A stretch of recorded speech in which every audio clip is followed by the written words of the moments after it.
I am the night. I am justice. And we are Nerd Talk! I'm the vengeance that clouds the sun and protects the children from the darkness. Sorry, I was in character. Yeah, a little bit too much, but also perfectly right on topic. Today we're talking about the second episode of the new first season of Gotham. We're talking about Gotham, the new episode of Gotham. It's the second episode of the mid-season return. Okay, wait, can I pause and can we talk just off topic for like 20 seconds? Okay. I am sick and tired of these mid-season finales. I kind of feel like ever since Harry Potter came out and it was like, oh, there's a part 1 and part 2. Now everyone just does it just to stall it out. Like, no. Season 1, season 2. I gotta add to that.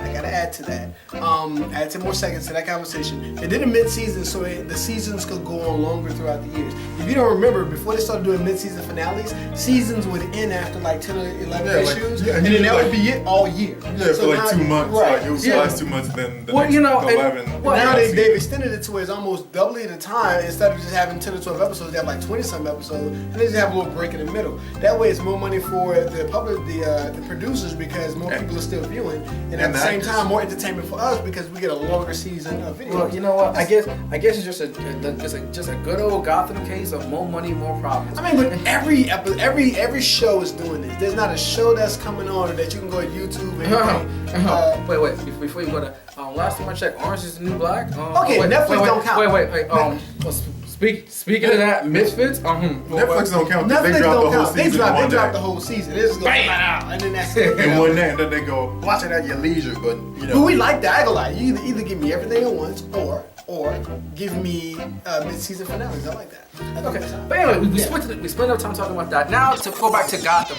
Thank God for the return of Gotham. I felt like that first episode was so. It wasn't a bad episode. It was weak, bro. It was weak. It wasn't like if it wasn't the first season premiere, it would be a regular. You know what? I agree with that. If it wasn't for the return, but I think you know what? As I think about it more now, I think that makes more sense. It did give you the gravity of like shit has changed.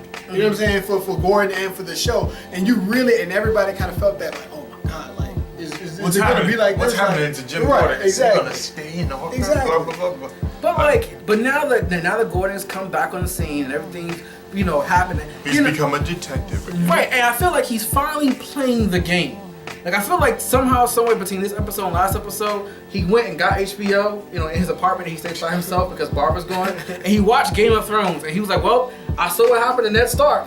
Yeah, I don't want to end up like that guy. So now I gotta learn how to be more like Tyrion Lannister and like play this game." And I feel like he just became a little bit more chaotic good, or a little bit more serious about. I wouldn't say chaotic good because if we're gonna go by D&D rules, he was chaotic good before. Right? I'm just staying for truth and justice and freedom in the way. That had to happen, though. Right, but now he's more lawful good. Because again, Gotham is beating him down. Exactly. But he's not giving up. No, he's not going giving to up. the dark He's not side. getting corrupt. But like clearly, you can see how Gotham is molding a certain character about Jim Gordon. It's like, okay, you can even tell because in this episode, Jim was looking like, all right, I'm done playing it safe. Like, you know what I mean? Clearly, everyone knows I'm rebellious. Clearly, everyone knows that I'm going to cause trouble. Right. You know what I mean? So I called out the commissioner. So now I'm just going to do it in my own way. I feel like I ain't gonna lie, I feel like he steps on too many faces. He's burning too many bridges because everybody, he's like, I'm gonna put you down, right? Like somebody needs to just shoot Gordon. They're like, he's a little bit too crazy. But here's the thing. Gordon is a new element in a very old game. Yeah. And they respect it though. That's what I do. The enemies respect Gordon's vigor for justice. It's a very weird concept, but a very old school way. But we gotta remember though, Gordon's enemies, like the mob, they have set rules about how things are done. And technically, if you look at it, Gordon hasn't really broken the rules. Like, he hasn't created a travesty, you know what I mean? Because even Don Falcone was looking like, no, the police are necessary. Like, your element has to be there. And even Don Falcone was kind of looking like, no one else in the police station really provide your element other than you, Gordon. Like, you're the one thing that if I ever needed to exemplify something, you could give hope to the people, so that way my businesses can still continue to run smoothly. And they go, that Gordon guy, he's really he stands up for people. As we're still siphoning the drugs through the bakery. But the Penguin saved his life. Don't ever forget that the Penguin asked Don Falcone to not kill him. Don Falcone was gonna kill him. Oh, yeah, because- no, he did. He literally was like, He was thank gonna- you because he saved my life. He was gonna kill him out of a respect thing, though. Yeah, but he Jim was going. Gordon- Don Falcone Jim- was gonna kill him. Yeah, Jim Gordon kind of crossed the line when you enter a man's house, like guns drawn and Yes. stuff. Then it's kind of looking like, all right, you kind of crossed You're the dead, line. kid. So I'm probably gonna have to kill you now, just out of a respect thing. It's not that I hate you, and it's not that I didn't like you. I actually liked you, Gordon. But I'm gonna have to kill you though. Right, but I also also, like that girl I choked in this episode. Oh, we'll get to that. Yeah. Okay. but also looking into it now that Jim Gordon has come back like a cowboy from the Wild West, and he's telling things. Last episode, just in case y'all didn't see it, was the electrocutioner. You know, had escaped from Arkham, and now he's on the loose doing maniacal villainous things. And the electrocutioner is actually like a very old character. And Yeah, he's from the Batman Brave and the Bold days. like I said, with like Babyface Malone, who actually was like a big dude with an actual baby face. Yeah, I remember. And then like you had like Stinky Toes, whatever, who had an obnoxious smell, and then you had like Steelhead, who like had a head of steel that could that was like the Dick Tracy villain. Yeah. I actually like that. The Brave and the Bold was actually really good. Yeah, you had Frankenjacket, who was blah blah. Like I said, come on, come on. You know what? You had the Clockmaster. You know what? It's As like, come on funny as now. that was, I hope they don't go too hardcore like with the old school villains. You know right, what I mean? But you see, know the what? thing is, the old, not to cut you off, but the old villains, they were actually more serious than the new villains now. Like, you know how we always go, oh man, like the Penguin and Killer Croc and this and that. Back in the old days of Batman, all those villains were actual like mob thugs, and they used to kill people. But that's like another- it was like Babyface Malone stepped onto the scene and he would gun down a whole bank. Like it wasn't like, oh, this is a game. It was like, no, I came here to rob you. Gotham You're dead. villains, though. Gotham villains, do feel like real villains to me. and that's what I love about the series. Especially when you compare it to a series like The Flash. Like The Flash, I'm looking like you're such a comic book TV show. I can't take you seriously. People in Gotham, I feel like this is a full-fledged functioning world. Gotham could exist, probably not in 2015, but Gotham could exist in like 1999. And actually be like a believable city. And I feel like the character of Gotham, the city of Gotham, is a character in itself. Right. And that presents so much charm and element to the series. Now, But see, that's not in the other series. Yeah, That's right. the problem. Like you hear about the cities that the other heroes are in the other series, but it's kind of like there's Star Labs, and then there's the Flash, and then there's those buildings. yeah. You see what I'm saying? There's Oliver and like his company and Ra's al Ghul's Mountain, and then there's that place.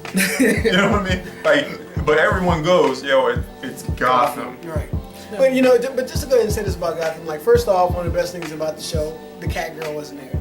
Oh. The Catgirl wasn't there. She wasn't over there to try to seduce grown men. Here's to praying to the Sure. comic book gods that she ends up in a ditch somewhere. I did feel like Catgirl was trying to like flaunt herself too much. I'm kind of looking like, you a little girl. Like, you know what I mean? No. You gotta remember, you stepping out of like that 12-year-old realm a little too much. You're trying to get like too sexified. It was just. And then on top of that, you climbing buildings out a little too tall for you. Thank you. Like you never run No. out of juice. Aren't you a poor orphan? Everybody else still kids. And Ivy's still a kid. Everybody's still a kid, but you the only one that's like a pre-adult. But you still Where do you afford the Gatorade to climb this building? Because I know you gotta replenish yourself.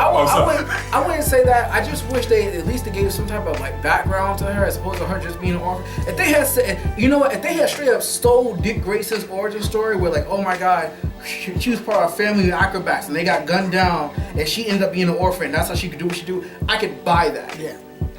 But also, Catgirl wasn't in there. I'm happy for that. I'm sad to see that also young Alfred and young Bruce were also not in there. Yeah, I know, because they always brought this element of like Wonder. Yeah, I love to see the growth of Batman. But now I'm hoping that like with this next episode coming up or something, they show up and like they come hard. Like, you know what I mean? Like it's like, I say like young Bruce learned learn this how and to that. fight really well or something. Yeah, like something he's doing like that. karate class. I don't know. Like, Whoa. See, that gets too much into that super like pre-Batman. let's be honest. That is the one thing comic booky about this show that everybody wants to see: the pre-growth of Batman, and see how he developed. We all want to see that. And you know what? I would take that comic book, and this is as a comic book aficionado. I would take it and I would burn it and I would stare it on the ground. And I said, get that pre-Batman out of here. No, guys, don't listen to this. No, but like that's But no, but that's That's what got it. All their. I'm looking like that's what got their view base in the beginning. In the beginning, but I feel like it's grown so much beyond that. I mean, even though they still drop in villains like the Executioner and villain and hints like, you know, how Toxin turns into villain like that. I like seeing that as opposed to, well, you know, Bane and Ra's al Ghul also going to make it a brief appearance. And stuff I like that. agree. For that, I agree. But okay, so let's move forward though, because we got to talk about the whole, this particular episode. No, the whole the change, the shift in the whole mob situation. Because that's being Fish Mooney's messing up. She's making black people look bad. Whoa, She didn't make us look bad, but she did make some dumb moves. She made some dumb moves. Where she was like, you know, Don Falcone, I think you need to just leave the city and take the girl with you, but you know, old man, because you're not willing to like take care of the city anymore. I'm looking like, you do realize that Don Falcone has been where he's at for like the past 50 years. But she was the strongest force on the show. To see her make a stupid move like that, I feel like she's been making smart moves. I felt like Don Falcone was the strongest mob force on the show. As a character, I feel like she's one of the strongest. But see, you know what? I think. But we all knew she had to die, though, right? But no, see, it's not so much that she had to die, but I think what we're finally seeing is before she's always made these gangster moves, right? But she had never at any point in time felt like a boss. And even Don Falcone has a hint like, yo, you're a strong character and a player of the field, but you ain't no general. And I think for the first time, we actually get to see, not so much a mistake, but we get to see her shorthandedness when it comes to that. I see what you're saying. Which is still, in a way, a mistake. You overstretched. Yeah, you overstretched. Even Don Falcone was looking like, you think signing some papers is going to make you rule the family. Mm-hmm. Like, you know what I mean? Like, he was like telling her, like, that's not what happens. That's just not how this works. But it takes a certain bravado to rule the family.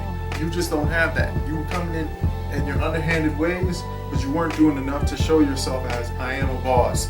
Notice how the second in line dude was still looking like, yo, through seniority, if Don Falcone were knocked off by anyone, I still take over. And notice how even then, everyone was still kind of backing him, like, he would still take over. And I still haven't seen Fish Mooney convince anyone to like just jump on her side. But her own little squad. And even her own little squad is kind of, you can't trust them because Homeboy is doing some more shady stuff. Well, you know what? I kind of feel like, you know what, Fish Mooney, you are a great character and you're a very like strong presence, but you know Littlefinger. Like, you don't make big boy moves that completely change the game. And I'm like, you know, do we really see? But I don't lie. When it comes to the game of Gotham, she kind of does change the game. Like when it's what does she do? Well, okay, think about it really hard. We've been watching from perspective, but in the grand scheme of the game, what has she done that's really like shifted moves? Yeah, because I'm not gonna. Yeah, because the Penguin has made moves. Yeah, I'm looking like, yo, the Penguin came from you were about to murder me, to not only have I like come up through like sheer murder and stuff, but I came up, joined the other side, became a spy for Don Falcone, and now Don Falcone gave you to me, Fish Mooney. Okay, you know what? I want to talk about the Penguin because as much as I like the Penguin, sometimes he does stuff that just makes me straight up hate him. Like it's like because he starts off smart. He makes these little smart moves, climbing his way up, and then he'll do something stupid by trying to like extort money and then home. Remember he got indicted. No, but that wasn't stupid. That really wasn't stupid. If he had known the game better, that was actually like the right move to make. But unfortunately, he was literally just was like, yo, you forgot how the cops technically are also corrupt, and this is their territory. And not just that, I like the fact that happened, because out of everyone in the show, the Penguin is the only one who gets punished, other than Jim Gordon, for the mistakes he makes. Yeah, if you look at it, the Penguin is the only one who's looking like, yo, when the Penguin makes mistakes, they capture that dude, they beat the crap out of him, they let him sit in jail. Like he has to They make fun of him. Yeah, and then he takes that and then grows. It's a real climb. It's a real climb. I won't do it again. It's not like you're right about that because when you watch shows like this, normally what they'll do is they'll have this guy that's climbing from nothing to something. They'll do it to where he makes no mistakes and he just meticulously outsmarts everybody. Or they'll do sheer luck or something like that. Yeah, You know what? I remember this is often said a lot, and I'm to throw a complete video game reference out there. Batman Arkham Origins came out, right? And they were saying how this is a younger Batman. He's still making mistakes. And in the very beginning of the game, Batman strings up a thug and he drops him down, right? And young Batman doesn't know enough to drop him down and pull him back up. So he drops him down, he's unconscious, and you see young Batman like, you know what? I should have pulled him back up and talked to him, and he would have been afraid of me to give me the information. I made that mistake, but I won't make it again. And you get to see how he makes these mistakes to become the person who he is. You know, and once again, we all know Penguin ends up going to be a boss. Still thought he was a little too smooth in Arkham Origins, but you know. Whatever, but but even then, so you know I hate because so it's like, yo, okay, so I did step out of line. This is what happened. I gotta play the game a little bit better now. Luckily, because while playing this very dangerous game, it didn't kill me. You know, Jim Gordon, going back into it, didn't play the game well at all. He came in like a cowboy. I'm gonna do and he got punished like one. Yeah, and you know, and I can't say that now. Even thinking about it now, Gotham is really good at character progression and change within those characters because you're right. Both, like all the main characters have changed to some degree. Even Barbara Gordon, everybody's made some crazy changes, but it's so gradual to where, like, you're right. Like they're not the same people. It was a growth. Yeah, it wasn't like and they were at the beginning. And if I had to pray to the comic book gods to like once again knock off a character who I feel is just utterly useless, Barbara Gordon is right there under Catwoman. Right there. I kind of, you're right. You know what? I agree with you, but I feel like she has so much more significance than Catgirl. Catgirl cannot be in the story at all. She does have so much more significance, but at the same time, I just feel like Barbara Gordon, like, you know what? Why are we even calling you Barbara Gordon? Because you're not Gordon yet. Right. And I'm just like, man, like, you're clearly messing up. You're getting everything you want, and you're still messing up because you didn't truly understand what you wanted. Now she went back to her rich parents. Like, it made me look at her so differently when she went back to her parents. I was like, no, but see, that wasn't the one that was hurt actually me, real life. Because looking at it, she had no place to go, and she was out of moves. And that wasn't the one that hurt me. Which one hurt you? The one that hurt me was she went back to her girlfriend. That's the one that hurt me. Why? After all this talk of you going, I'm not a part of that life anymore. I don't do that anymore. I don't know. You can share half of everything. Yeah, you can share half of everything. Yeah, like. And I'm sorry, Jim, for not telling you that I had a girlfriend and this kind of past and everything. Right. But then literally, the moment that stuff gets hard and Jim shares stuff with you, he goes back to you the run chick. right to that chick, okay. and you run right back to drugs. Well, no, see, that's the thing. It wasn't so much the chick. It really was going back into that druggy lifestyle. And that's why the chick broke up with her, because it was looking like, look, if you came to be with me, and you were with me, I could get down with that. But you're running away from problems and using me as an escape. Yeah. I myself have gone through addiction, and I'm better than that. And I was like, damn. Which I felt was like an evolution. Yeah. I felt like I was like, okay, detective. Like I like her. I like her. I like the path. detective. I like the chick. Like, she's hot. But you know what? Okay, so now to the final part of the show. And you know, and I don't know how I feel. Hold on. I had a brain fart. Shit. So anyway, while he recovers now, I have a question out there for all the YouTube viewers out there.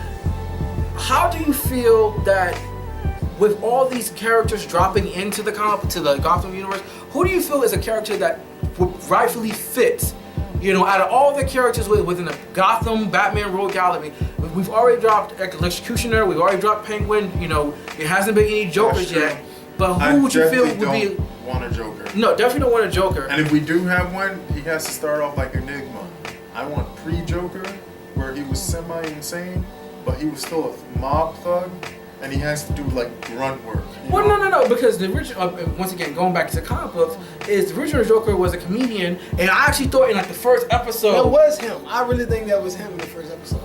I think that was him. Could be, could not be. But I feel like there's so many other characters that don't get enough play because they're so put in that superhero Gotham life or Batman life. So now we just look at them as people who are moving within this city. Their stories can be told, or at least give a little more fleshed out life. Also, now that we're talking about like characters and like the rogues in Batman's gallery, can we all just like accept the fact that these villains are actually quite serious? The ones that we consider D and C list villains, on a human level, like if you were just the average Joe cop, you could not fight the electrocutioner. See, okay, I'll be honest with you. Okay. They do, but the cops, I feel like the cops are just so weak in Gotham because, don't get me wrong, the dude was standing right outside the precinct like this with a van that was lighting up because of electrocution. No cop was like, what is this van doing? No, but think about it. Like, the average C to D list people in Gotham are kind of too serious just for like a human self. Like, you know, like, Batman is actually like, he's one of the few dudes I'm looking like, yeah, you're human, but like you're put on such a high level, I don't even know if I can consider you human anymore. Because technically, Killer Croc started out as like a C-list person, And even then, you couldn't just roll on Killer Croc. Right. He was a circus freak who was 3 times stronger than the strong man in the circus. His whole routine, and when he started out, and like Brave and the Bold, was the strong man would lift the weights, and then the strong man would step on weights, and the Killer Croc would lift the weights with the strong man with the weights.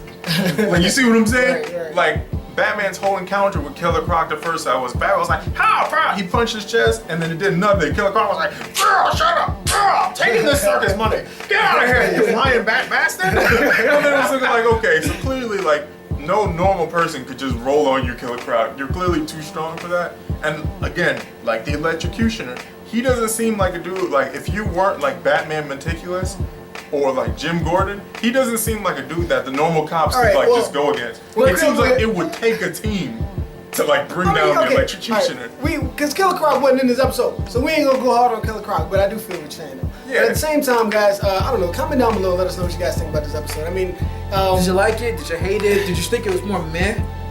For me, it was a return back to Gotham. But they didn't really do anything to like. It wasn't step strong the enough. Game up. Right. But it did remind me. Okay, they do know what they're doing still, because the whole Arkham thing, I felt like they didn't know. The whole scene was just, to me, was kind of off. I feel like they didn't play up Arkham enough. They didn't play it up enough. Maybe later on in this, we're going to see Arkham play up enough.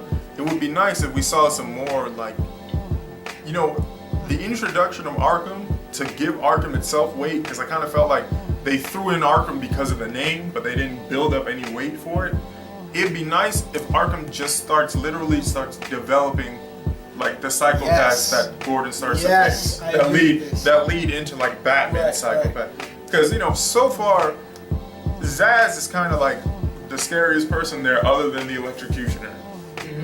Because I'm still looking at Zsasz with this crew of like combat hookers. That they're like, I'm looking like, dang dude, like you ain't no crew really just ready for this, because all his combat hookers come hard. Like, you know what I mean? Like, they come with dirty hairy guns. Also, when they rolled up on Fish Mooney's place, did no one point out the fact that like no one heard any gunshots? Like, I felt like they just came from behind and was like, "Yeah, hey baby." Yeah, that's true. I'm done. I mean, they may have like some crazy silences, you know? Yeah, so like, but we still didn't hear them roll up. That was like 40 combat hookers. Like, Whatever. Anyway, comment down below. Notice all that glitter?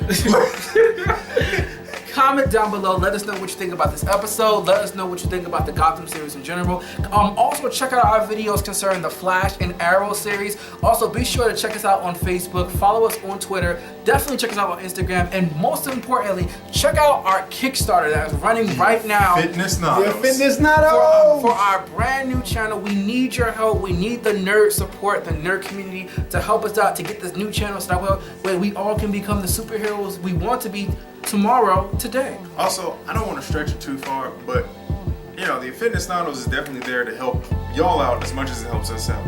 We all deserve a healthy life and a long life on top of that. So we can continue to read comic books and watch awesome shows. Right. And pass it on to the next generation. They deserve it as much as we do. Once again, this is Mason AJ. Lance Excalibur. IBM. Peace.